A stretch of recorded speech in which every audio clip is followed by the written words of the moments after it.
Mesdames,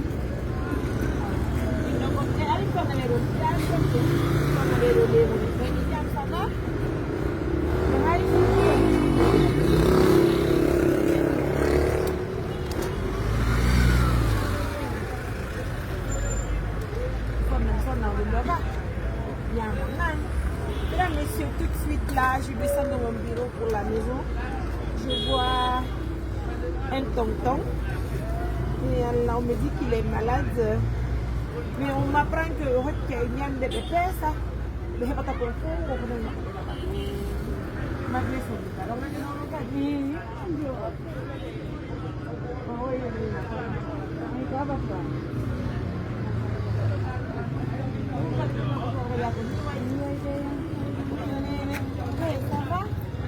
va bien?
Tu prends bien l'image, s'il te plaît?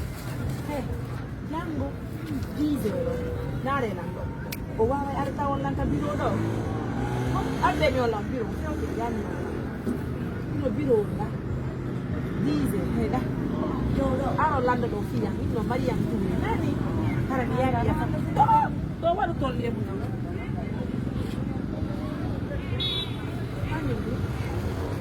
Wala ako may phone na value niya. Okay.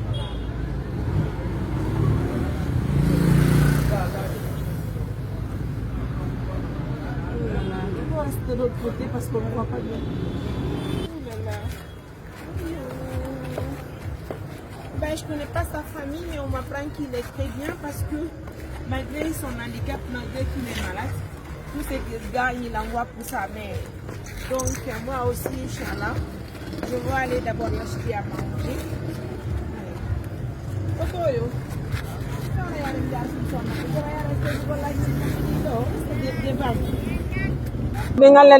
Je suis fatiguée, mais bon. Yamana. Come ne ngai non kono falla. Habiba da kuyero na. Ye. Oi, mi ronchino.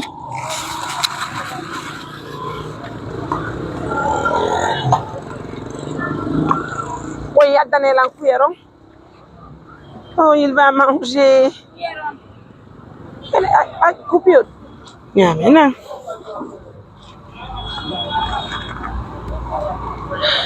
Allez, mes amours, ça fait plaisir de. Je la donne à nous comme ça. À de manger, indienne. Yamena.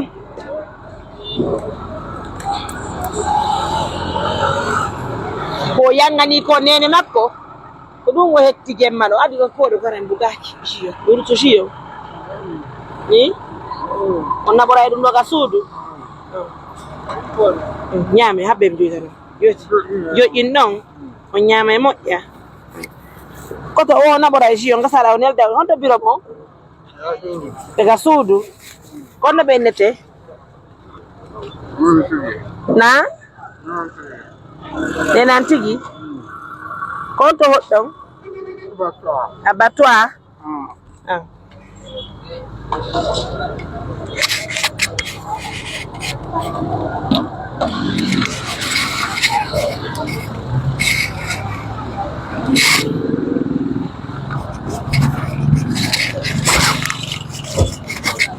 J'ai eu des témoins.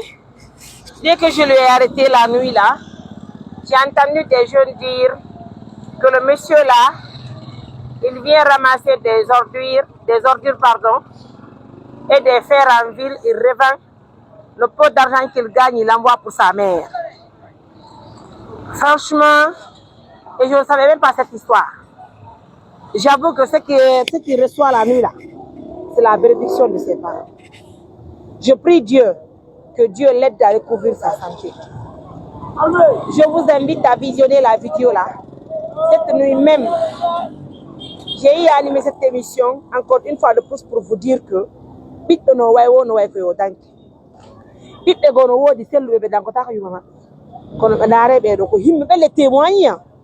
je lui connais pas. Il va bien manger, il va aller avec le jus et l'eau à la maison. Aujourd'hui encore, il va reverser à sa mère. Il va aller avec mon taximètre, il va le déposer à la maison. Parce que vous savez, il marche difficilement. Hein?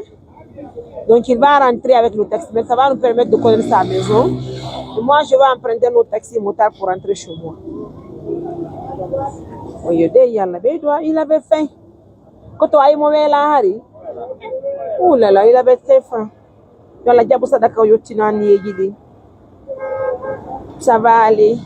Demain, on va s'occuper de lui, Inch'Allah. Pour aujourd'hui, franchement, je ne me sens pas du tout bien. Mon enfant aussi est malade, Hamid. Donc, je suis avec lui. Mais quand même, c'est Dieu qui fait les choses. Voilà, mon Dieu, franchement.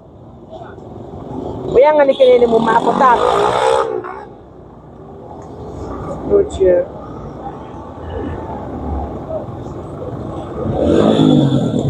Yalla moƴƴi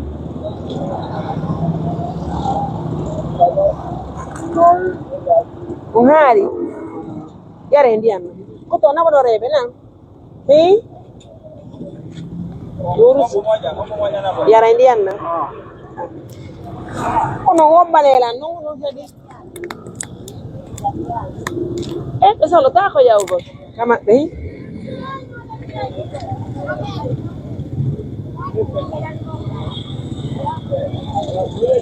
ko doore huɓɓi noon ɗon aɓa noon lamɓe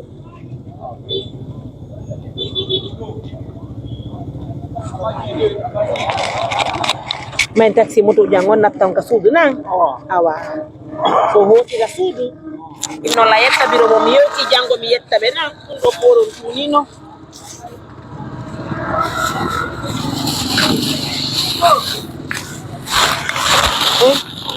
waɗe ka nder porew mo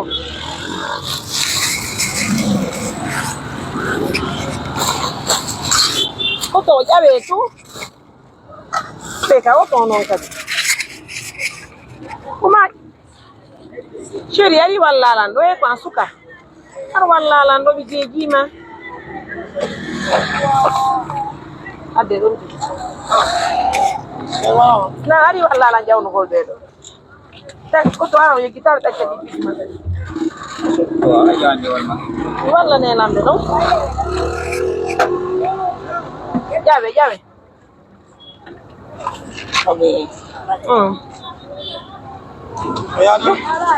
ɓe yawen ka suudu koto natta ɓe areme abbola ha ɓe ƴawa o ko jogi to ma yanayi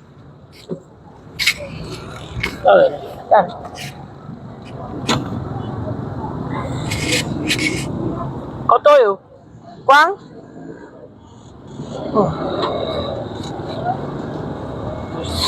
sa yewti a yetta yuma mon nan awa janngo bimbi ɓay min anndi to mi yayma taw lanka bureau nan allez mes amours faites comme moi aidons les personnes qui sont dans le besoin.